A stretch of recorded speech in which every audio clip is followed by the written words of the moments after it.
Oke, assalamualaikum warahmatullahi wabarakatuh. Untuk pertemuan kali ini kita akan belajar mengenai masih nilai mutlak, tetapi dengan pembahasan atau sebab yang baru itu persamaan nilai mutlaknya itu sendiri. Nah, sebelum kita ke persamaannya, kita harus mengetahui dulu tentang fungsi nilai mutlak.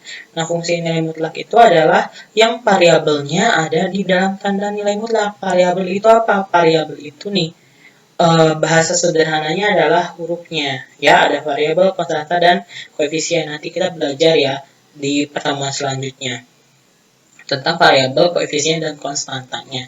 Nah, ini adalah variabelnya. Misalkan fungsi nilai mutlak f(x), berarti si x-nya harus ada di dalam nilai mutlaknya itu sendiri. Nih, kalian nanti bisa baca dan tulis sendiri ya ininya. Kita langsung melanjut ke contoh soalnya. Misalkan diketahui a-nya itu adalah 5 dan b-nya adalah negatif 2. Maka nilai mutlak a kali b sama dengan 5 dikali negatif 2. Hasilnya adalah negatif 10. Ingat, karena nilai mutlak sederhananya adalah jarak, maka si jarak itu tidak boleh negatif. Maka yang tadinya nilainya negatif 10 jadi positif 10. Ya, ini juga sama nih, tapi dalam bentuk nilai mutlak yang berbeda. Mutlak A dikali mutlak B. Ini kalau ini mutlak A kali B. Ini mutlak A dikali mutlak B. Ya, dibacanya berbeda. Sama dengan mutlak A dikali mutlak B. 5 kali negatif 2. Ini harus positif ya, karena nilai mutlak itu adalah suatu jarak. Jadi 5 kali 2 adalah 10.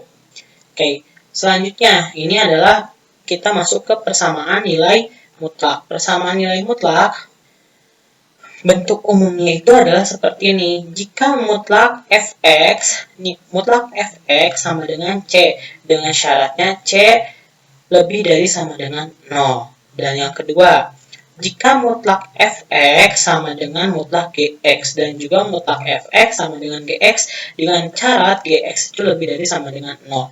Nah, untuk lebih memahaminya lagi, sebenarnya ada 3 buah cara untuk menentukan persamaan nilai mutlak. Yang pertama itu cara grafik, yang kedua cara mengkuadratkan kedua ruas, yang ketiga adalah cara definisi. Ya, untuk cara yang pertama dulu kita belajar cara yang pertama dulu, yaitu tentang menggunakan grafik. Ya, kita akan menggunakan grafik. Nah, untuk menggunakan grafik ada 3 syarat yang harus ada 3 bentuk yang harus kita perhatikan. Ketika mutlak fx sama dengan c dengan syarat c lebih dari sama dengan 0, maka dimisalkan si fx ini yang ada di ruas kiri itu adalah sama dengan Y1 dan si C-nya yang ada di ruas kanan adalah sama dengan Y2. Ya, begitupun ke bawahnya juga sama tuh, Y1-nya fx, Y2-nya mutlak gx. Ya, nanti kalian baca dan pahami. Untuk lebih memahaminya, kita lanjutkan ke contoh yang pertama. Untuk contohnya, tadi kan ada 3 nih.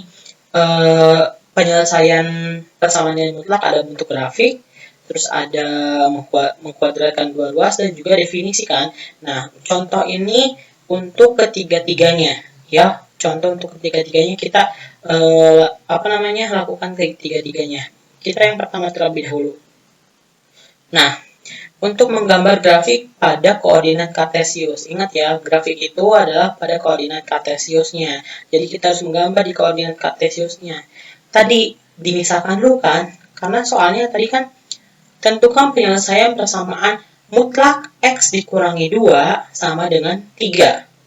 Nah, penyelesaiannya berarti si mutlak x dikurangi 2 sama dengan si Y1 dulu, dan dimisalkan juga Y2-nya adalah sama dengan 3 sesuai syarat yang di sini. Nih, ini sebagai x min 2-nya, si C-nya sebagai 3-nya. Ya, kita lanjutkan. Nah, karena di grafik itu, di koordinat kartesius, kalau kita membuat grafik, harus ada titik-titik untuk menghubungkan si garisnya, maka kita mencari dulu. Misalkan kan di sini kita ambil x-nya sembarang dulu. Misalkan x-nya itu min 4, x-nya itu min 4. cara nyari Y-nya gimana? Kan ini sudah misalkan Y-nya itu, Y1-nya itu X min 2. Jadi Y-nya diganti. Y sama dengan X min 2. Maka min 4. Misalkan Y-nya, X-nya itu min 4. Jadi kita ubah X min 2-nya ke sini. Sama dengan min 4 min 2. Min 4-nya dari mana? Nih dari sini. Min 4 dari sini ke sini. Terus min 2. Min 2 kan Y-nya itu X min 2. Jadi min 4 min 2 hasilnya adalah 6. Min 4 dikurangi 2 hasilnya adalah negatif 6. Kalian punya hutang 4, ngutang lagi 2. Jadi ngutang kalian adalah 6. Nah, karena ini nilai mutlak, maka harus positif. Jadi 6. Ya, bukan negatif 6. Jadi koordinat yang pertama X-nya min 4, Y-nya juga 6. Ya. Terus ambil lagi X-nya sembarang min 3. X-nya min 3 nih. X-nya min 3, Y-nya berapa? Y-nya X min 2. Ganti X-nya min 2, min 3, min 2. Kalian punya hutang 3, hutang lagi 2. Jadi min 5. Karena nilai mutlak, maka Y-nya itu sama dengan 5. Jadi koordinatnya adalah min 3,5. Ya. Untuk menggambar grafiknya, kita perhatikan gambar grafiknya ya. Nah, di sini tadi tabel dari XY-nya sudah saya pindahkan ke sini. Nah, kita akan menggambar grafiknya satu-satu. Tadi soalnya itu kan adalah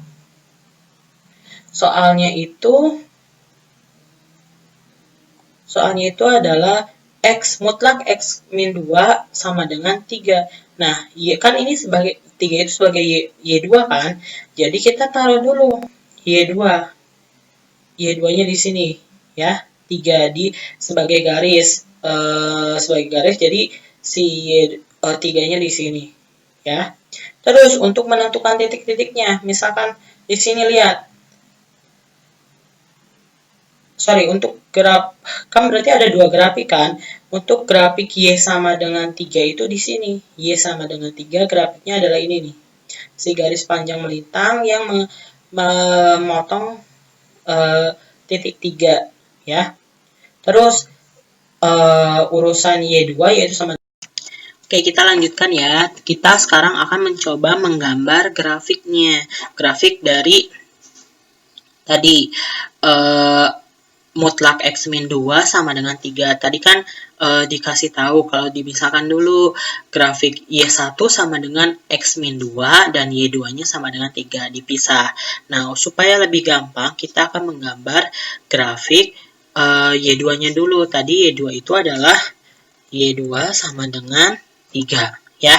Nah, udah ada nih grafiknya Y2 sama dengan 3, hanya garis melintang saja yang berpotongan di sumbu Y dengan sumbu Y di titik 3 ya. Nah, selanjutnya untuk grafik Y1. Y1 itu apa tadi? X mutlak X min 2. Untuk mutlak X min 2 kan kita sudah mencari titik-titiknya untuk menggambar grafiknya. Jadi, si titik-titik ini kita tempatkan di koordinat kartesiusnya ya. Ayo kita mulai. Misalkan di sini X-nya negatif 4, Y-nya 6. Berarti X-nya negatif 4. Ingat, sumbu yang seperti melintang ini atau tiduran ini sumbu X, yang tegak lurusnya adalah si sumbu Y-nya. Tadi negatif 4,6 kan di sini. Selanjutnya negatif 3,5 berarti ada di sini. Terus negatif 2,4 di sini. Negatif 1,3 ada di sini. Dan ingat nih perhatikan. 0,2 berarti X-nya 0, Y-nya 2. X-nya 0 nih. Berarti yang sumbu ininya 0, terus 2. Y-nya 2. Y kan yang tegak lurus. Nah, berarti di sini titiknya. Awas jangan sampai tertukar. Selanjutnya 1,1. 1,1 berarti di sini. X-nya 1, Y-nya 1 ya.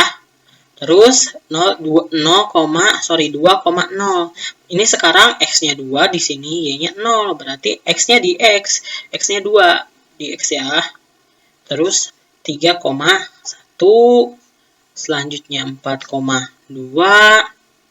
terus lanjut. Nah, nanti grafik akhirnya itu seperti ini ya. Seperti ini grafik akhirnya. Nanti kalian bisa berlatih di rumah. Nih berarti.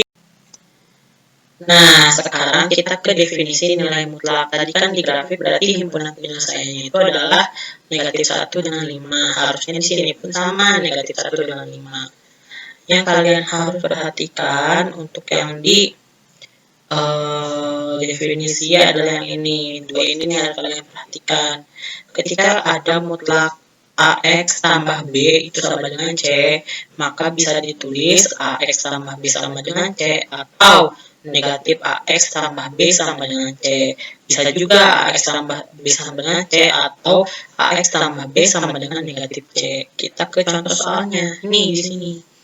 Ya, ketika mutlak X min 2 sama dengan 3. Nih, X min 2 sama dengan 3. Itu adalah X sama dengan 5. Bagaimana caranya? Tinggal dipindah ruas. X min 2 kan ini X min 2 sama dengan 3. Jadi X sama dengan 3 ditambah 2. Ya. Jadi hasilnya adalah X sama dengan 5. Yang ini satunya karena X min 2 sama dengan min 3. Jadi pindah ruas saja. X min 3 tambah 2. Yang tadinya negatif jadi positif ke sini, yang tadinya negatif jadi positif, yang tadinya negatif jadi positif, ya. Seperti itu. Jadi X-nya sama dengan negatif 1, ya. Jadi HP-nya sama nih, berarti X sama dengan 5, juga X sama dengan negatif 1, ya.